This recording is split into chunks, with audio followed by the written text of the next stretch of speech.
आज की इस वीडियो में हम पढ़ने वाले हैं हिस्ट्री 1858 टू 1947 में जो भी वो कार्य हुए थे उसके बारे में। यह हिस्ट्री माइनर स्टूडेंट्स सेमेस्टर 6 के स्टूडेंट्स के लिए होने वाली है यह वीडियो। आज की इस वीडियो में हम कवर करने वाले हैं यूनिट फर्स्ट हिस्ट्री का, जिसका सब यूनिट है social issues and reforms movement. Social issues and reforms movement, इसमें जो भी सोशल इश्यूज हुए थे इस हिस्ट्री में 1857 टू 1947 के बीच में जो भी सोशल इश्यूज हुए थे, जो भी सामाजिक जो समस्याएं आ रही थी इस बीच में इस दौरान, और जो भी इसको सुधार करने के लिए जो भी मूवमेंट्स लाए गए थे वो इसमें हम पढ़ेंगे। तो सबसे पहले हम करते हैं इंट्रोडक्शन से इसकी शुरुआत। इंट्रोडक्शन में the periods between 1858 to 1947 was crucial in shaping modern India. मतलब जो 1857 और 1947 का जो पीरियड रहा है वो मॉडर्न इंडिया में एक बहुत ही इम्पोर्टेंट चेंज लाता है। आफ्टर आफ्टर द रिवॉल्ट 1857 का जब रिवॉल्ट होता है, India came under direct control of the British crown के कंट्रोल में आ जाता है। इंडिया जो होता है वो ब्रिटिश क्रोन के कंट्रोल में आ जाता है। मतलब जो इंडिया डायरेक्ट कंट्रोल को कौन इंडिया को डायरेक्ट कौन कंट्रोल करने लग जाता है? ब्रिटिशर्स करने लग जाते हैं। फिर इसके बाद during this era, social and religious reforms movements emerged to address the deep-rooted problem in Indian society and to awaken a sense of national identity। मतलब इसमें क्या होता है कि जब इसके दौरान during this era social and religious reform start, मतलब कि जो सोशल और रिलीजियस जो मूवमेंट होते हैं, वो जो भी समाज में जो भी कुरीतियाँ थी उसके लिए मूवमेंट स्टार्ट होने लग जाता है। Address to deep rooted problems, जो भी एकदम दबी हुई जो प्रॉब्लम्स थी सोसाइटी में वो उसके लिए रिफॉर्म्स स्टार्ट होने लग जाते हैं। फिर उसके बाद Indian society awaken a sense of national identity. मतलब कि जो इंडियन सोसाइटी है वो एकदम से जागरूक हो जाती है इस चीज़ को लेके, और एकदम राष्ट्रीय तौर पर अपनी आइडेंटिटी को बनाना चाहती है।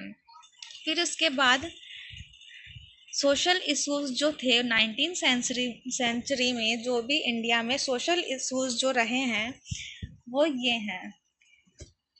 सबसे पहले इंडियन में जो सोशल इंडियन सोसाइटी में जो 19th सेंचुरी जो डीप रूटेड जो सोशल एवल्स थी, मतलब जो भी जो समाज में जो भी कुरीतियाँ थी वो थी कास्ट बेस्ड डिस्क्रिमिनेशन। मतलब पहले ऊंच नीच जाति का ये सब ज़्यादा ध्यान रखा जाता था, और अनटचेबिलिटी मतलब कि छुआछूत बहुत ही माना जाता था।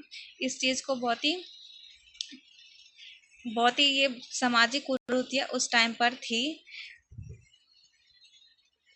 फिर इसके बाद चाइल्ड मैरिज, मतलब कि उस दौरान मतलब छोटे छोटे बच्चों की शादी हो जाती थी, कम उम्र में वो माएँ बन जाती थी। फिर जो सती प्रथा विडो बर्निंग, मतलब कि जब हस्बैंड की डेथ हो जाती थी तो उसके साथ साथ ही जो वाइफ को भी वाइफ को भी जला दिया जाता था उन्हीं की चिता के साथ। पर्दा सिस्टम मतलब कि जो वुमेन को अपनी पूरी बॉडी को पूरा कवर करके, मतलब कोई भी मतलब कुछ भी दिखना नहीं चाहिए। पर्दा सिस्टम पूरे मतलब पैक रहना चाहिए, वुमेन को अपनी आज़ादी के साथ नहीं रहना चाहिए। पॉलीगैमी एंड डाउरी, पॉलीगैमी मतलब जो हस्बैंड्स हैं वो एक से ज़्यादा शादी कर सकते हैं, और डाउरी मतलब दहेज की जो प्रथा थी जो उस दौरान चल रही थी वो भी एक बहुत ही सामाजिक कुरीतियाँ थी। Illiteracy specially in among womens, womens जो थे वो ज़्यादा अशिक्षित थे उस टाइम पर। वुमेन्स जो थी वो बहुत ज़्यादा अशिक्षित थी।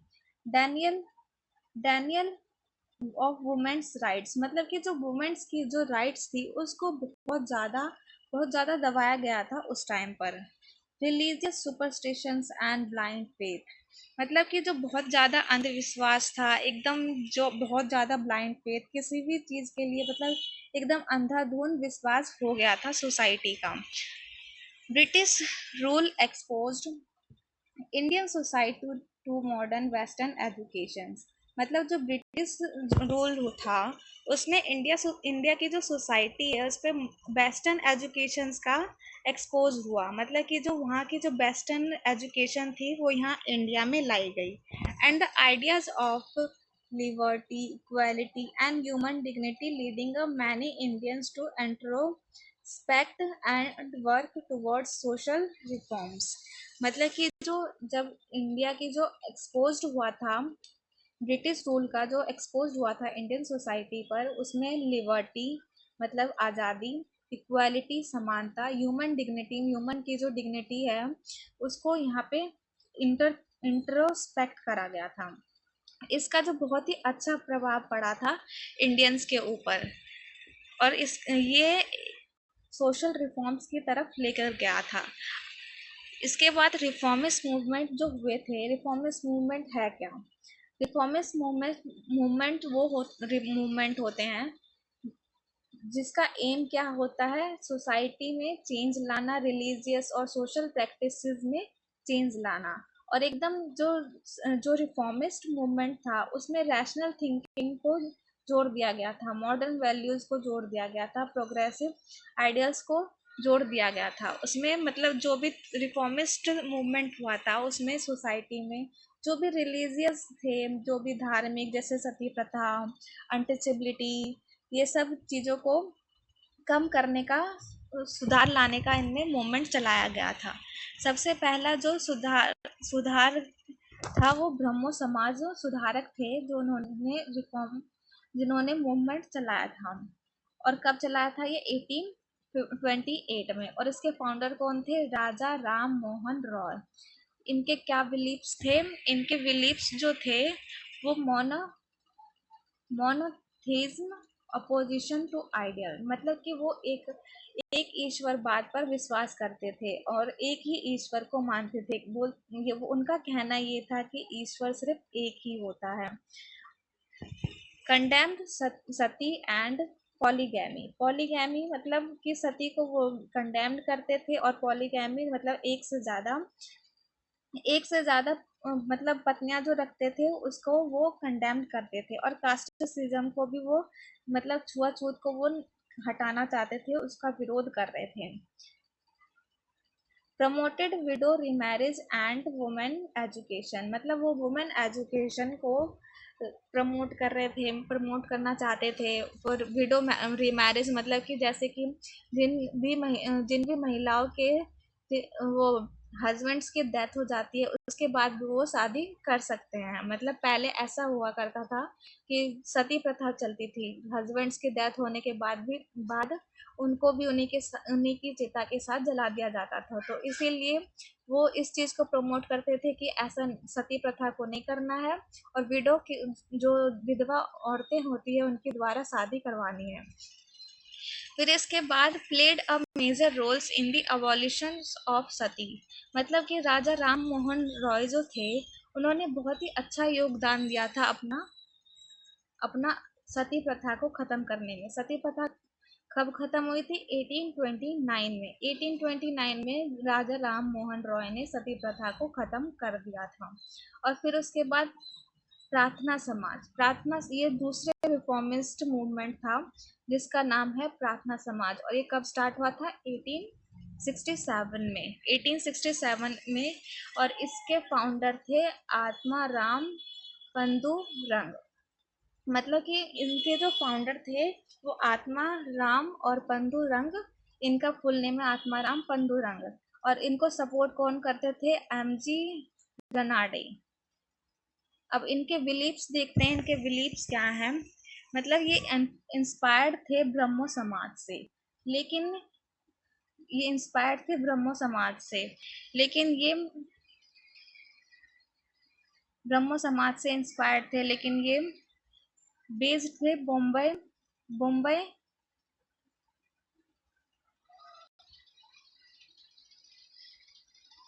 अरे टच भी काम करना बंद कर देता हूँ।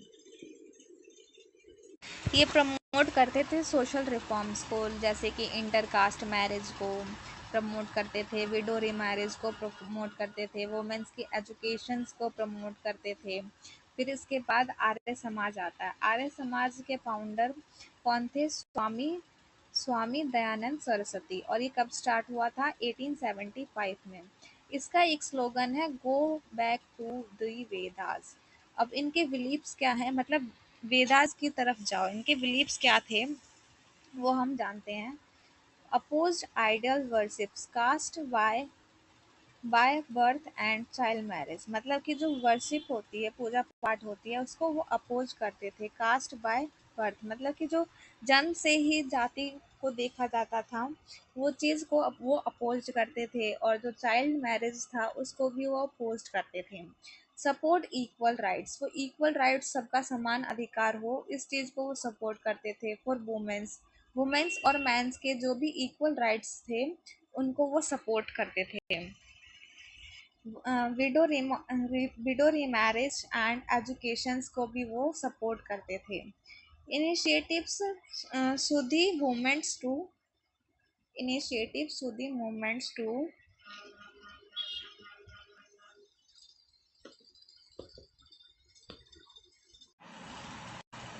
रिकन्वर्ट नॉन हिंदूज, मतलब कि जो जो हिंदूज थे, उन नॉन हिंदूज थे, उनको कन्वर्ट करने के लिए करा गया था। अब उसके बाद आता है हमारा अलीगढ़ मूवमेंट। अलीगढ़ मूवमेंट के फाउंडर कौन है, लीडर कौन है? सर सैयद अहमद खान। जो सर सैयद अहमद खान है वो अलीगढ़ मूवमेंट को चलाते हैं। वो स्टार्ट करते हैं इस मूवमेंट को। अब उनके ऑब्जेक्टिव्स क्या थे वो हम इस वीडियो में आज जानने वाले हैं। Promote modern western education among Muslims, Muslims के बीच में जो मॉडर्न वेस्टर्न एजुकेशन था उसको प्रमोट करना चाहते हैं। और उन्होंने एक कॉलेज को भी इस्टेब्लिश किया था, MAO कॉलेज। लेटर उसका नाम, उसका उसके बाद पहले तो वो MAO था उस कॉलेज का नाम। फिर उसके बाद उन्होंने नाम चेंज कर दिया। उसके बाद नाम हो गया अलीगढ़ मुस्लिम यूनिवर्सिटी, उसका नाम हो गया। फिर urged Muslim to avoid politics and focus on education initially. मतलब जो मुस्लिम की जो पॉलिटिक्स थी उसको अवॉइड करा गया और उनकी जो एजुकेशन को वो फोकस करने लग गए। मुस्लिम की एजुकेशन को वो फोकस करने लग गए। कौन? सर सैयद अहमद। अब उसके बाद जो अगला रिफॉर्मिस्ट मूवमेंट है वो है रामाकृष्णा मिशन, जो कि कब स्टार्ट हुआ था? 1897 में। उसके फाउंडर कौन है? Swami Vivekananda, disciple of Ramakrishna Paramahansa. मतलब कि उनके जो शिष्य थे, किनके? रामाकृष्ण परमहंस के शिष्य थे। कौन? स्वामी विवेकानंद। अब उनके बिलीव्स देखते हैं, उनके बिलीव्स क्या क्या थे। उनके बिलीव्स थे spirituality through social service. Social service को मतलब वो मानते थे कि एक भगवान की पूजा करना है। इक्वालिटी ऑफ ऑल रिलीजियंस, सभी जो रिलीजियंस है उसमें इक्वालिटी होनी चाहिए। Nationalism through service and self disciple, मतलब कि डिसिप्लिन, अपने डिसिप्लिन से ही नेशनलिज्म की शुरुआत की जा सकती है, उसी की उसको सर्विस किया जा सकता है। अब थियोसॉफिकल सोसाइटी में का लीडर्स कौन थे? Annie Besant. एनी बेसेंट जो थे इन्होंने थियोसॉफिकल सोसाइटी की शुरुआत करी थी। मैंडेम वेलवेट्स की इन दोनों लीडर्स थे जो इंडिया में इस सोसाइटी को बनाना चाहते थे। Aimed at the spiritual and cultural revival in India. मतलब जो इनका एम क्या था? Spiritual and cultural revival in India में, मतलब इंडिया में जो कल्चरल का, स्पिरिचुअल का, ये सब रिवाइव करना चाहते थे, सुधार लाना चाहते थे। ये सपोर्ट किस चीज़ को करते थे? वुमेन्स के राइट्स को सपोर्ट करते थे और इंडिया के सेल्फ रूल को सपोर्ट करते थे। उस टाइम ब्रिटिश रूल चल रहा था और उसमें सामाजिक जो कुरीतियाँ थी वो सब चल रही थी, जिसके दौरान जो रिफॉर्मिस्ट मूवमेंट्स थे, जैसे कि हमने एक के बाद एक पढ़ा, वो सारे मूवमेंट्स वो चल रहे थे। फिर उसके बाद जो ये आती हैं तो इन्होंने वुमेन्स राइट्स को प्रमोट करा, सपोर्ट करा। और जो इंडिया का सेल्फ रूल हो, मतलब जो इंडिया के लोग हो वो ही इंडिया पर रूल करें, इस चीज को उन्होंने प्रमोट किया, सपोर्ट किया। अब उनके बिलीव्स क्या थे वो जानते हैं। उनके बिलीव्स थे स्पिरिचुअलिटी थ्रू सोशल सर्विसेज, मतलब सोशल सर्विसेज से उनकी स्पिरिचुअलिटी हो, मतलब कि वो मतलब लोगों की सेवा करना ही भगवान की सेवा करना माना जाता था। इक्वालिटी ऑफ ऑल रिलीजियंस, जो सारे रिलीजियंस की इक्वालिटी के बारे में वो सपोर्ट करते थे। Nationalism through services and self discipline, self discipline से ही नेशनलिज्म की शुरुआत की जा सकती है। अब रिवाइवलिस्ट मूवमेंट जो थे उसके बारे में पढ़ेंगे। वहाँ पे मतलब रिवाइवलिस्ट मूवमेंट क्या है, सबसे पहले हम इसको जानते हैं कि रिवाइवलिस्ट मूवमेंट होता क्या है, हुआ क्या था उस दौरान। Revivalist movement sought to revive ancient Indian traditions and cultures with pride reset Hindus identity, मतलब कि उस रिवाइवलिस्ट मूवमेंट में ये था कि एंशियंट के जो इंडियन ट्रेडिशंस थे और जो कल्चर थे उस पे प्राइड करना और उसको एकदम वापस लाना, उसको उस ट्रेडिशंस को अपनाना, यही जो हिंदूज की आइडेंटिटी है। अब इसके फीचर्स के बारे में जानते हैं। एम्फेसाइज्ड ग्लोरियस इंडियन पास्ट, मतलब कि जो इंडिया का जो ग्लोरियस पास्ट है, जैसे संस्कृत स्क्रिप्चर्स, रिलीजियस कस्टम्स, उसको ध्यान में रखते हुए हिंदूज पीपल्स चले, उनका ये कहना था। Often focused on Hindu orthodoxy, मतलब उनका जो फोकस था वो हिंदूज ऑर्थोडॉक्सी पर ज़्यादा था। Aim to resist a spread of Christianity and western values को वो फोकस कर रहे थे, और जो क्रिश्चियनिटी को स्प्रेड, पूरे में क्रिश्चियनिटी को फैलाना वो चाहते थे। जैसे कि एग्जाम्पल है, सनातन धर्म को फैलाना चाहते थे, सनातन धर्म सभा, भारत धर्म महामंडल, इन सब चीज़ों को वो फैलाना चाहते थे। और फिर उसके बाद वो काउ प्रोटेक्शन मूवमेंट्स भी उन्होंने चलाया था, हिंदू महासभा बाद में उन्होंने चलाया था। ये सारे मूवमेंट्स जो थे उन्होंने चलाया था। काउस को प्रोटेक्ट करना, मतलब गायों को मारा जाता था उस टाइम, उस चीज को कम करना। Through conservatives these movements help strengthen culture pride and unity among Hindus, मतलब जो ये मूवमेंट्स हुए थे ये कल्चरल प्राइड को स्ट्रेंथ करते हैं, मजबूत करते हैं, और हिंदूज की यूनिटी को प्रमोट करते हैं। अब जो रोल ऑफ वुमेन रिफॉर्मर्स, जो वुमेन्स रिफॉर्मर्स थी उनका क्या रोल था, जो भी अभी तक तो हमने सिर्फ मेंस के पढ़े, अब जो वुमेन्स रिफॉर्मर्स थी उनका क्या रोल रहा है। अब सबसे पहले है सावित्री बाई फुले, उनका क्या रोल रहा रिफॉर्मर्स में, उनका क्या मतलब सोसाइटी के जो भी इश्यूज थे उसको सुधारने में सावित्री बाई फुले का क्या रोल रहा। फर्स्ट वुमेन टीचर थी ये, इंडिया की फर्स्ट वुमेन टीचर थी कौन, Savitri by Phule. Worked for women, इन्होंने महिलाओं के लिए बहुत काम किए, उनके एजुकेशन के लिए बहुत काम किए, और दलित राइट्स के लिए बहुत ही अच्छे अच्छे काम किए इन्होंने। Pandita Ramabai Pandita Ramabai advocated for women's rights and widow welfare और वुमेन्स राइट्स के लिए इन्होंने बहुत बहुत सुधार करवाए, बहुत बड़े बड़े कदम उठाए इन्होंने। Begum Rokeya pioneered girls education and among Muslims की जो गर्ल्स मतलब पहले क्या होता था, मुस्लिम्स की मुस्लिम्स चाइल्ड्स को, मुस्लिम गर्ल्स को, मुस्लिम वुमेन्स को नहीं पढ़ाया जाता था, तो उन्होंने इस चीज़ को प्रमोट किया, इस चीज़ को उन्होंने कहा कि उन्हें पढ़ाना चाहिए। अब इनके इस सोशल रिफॉर्म्स मूवमेंट्स के क्या इम्पैक्ट पड़े सोसाइटी में, इसके बारे में जानने वाले हैं।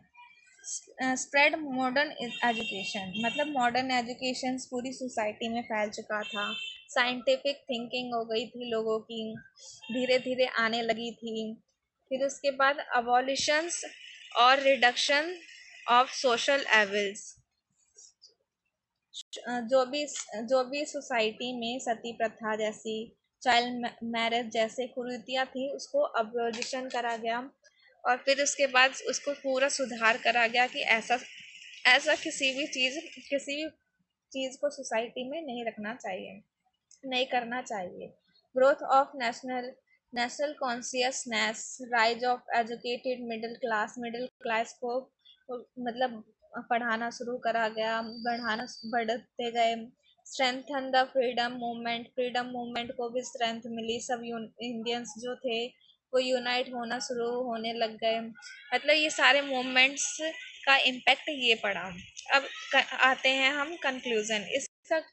इन सारे मूवमेंट्स जो रिवाइवलिस्ट मूवमेंट्स हुए, रिफॉर्मिस्ट मूवमेंट्स हुए, और वुमेन्स ने जो रोल प्ले किया, उसका क्या रोल रहा। जो भी 19 और 20 सेंचुरी से पहले जो भी मूवमेंट्स थे, उसका क्या रोल रहा।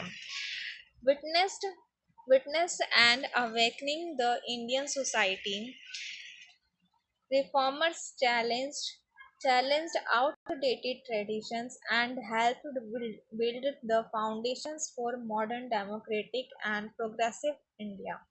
मतलब जो रिफॉर्मर्स थे उन्होंने चैलेंज किया, जो भी आउटडेटेड ट्रेडिशंस थे उसको चैलेंज किया, उनको सोसाइटी से हटाने की कोशिश की, उसमें सुधार लाने की कोशिश की। ये had to build foundations for modern, मतलब कि ये जो सुधार करने के जो भी मूवमेंट्स चलाए गए थे, इसमें मॉडर्न फाउंडेशन रखा गया ताकि वो डेमोक्रेटिक हो, प्रोग्रेसिव इंडिया के लिए इन्होंने मूवमेंट्स चलाए थे। और ये बहुत ही प्रोग्रेसिव रहा, बहुत ही मूवमेंट्स जो था वो सोसाइटी में बहुत अच्छा रोल प्ले किया। These movements also contributed a national unity and gave moral strength to the freedom struggles। फिर ये जो मूवमेंट्स चलाए गए थे, ये इससे ना फ्रीडम स्ट्रगल्स को स्ट्रेंथ मिला था। तो मतलब इसी प्रकार से सोशल इश्यूज और रिफॉर्मिस्ट और रिवाइवलिस्ट मूवमेंट्स हुए थे 19th सेंचुरी में। मैं आशा करती हूँ कि आपको सारी चीज़ें अच्छे से समझ में आ गई होंगी। So thank you very much.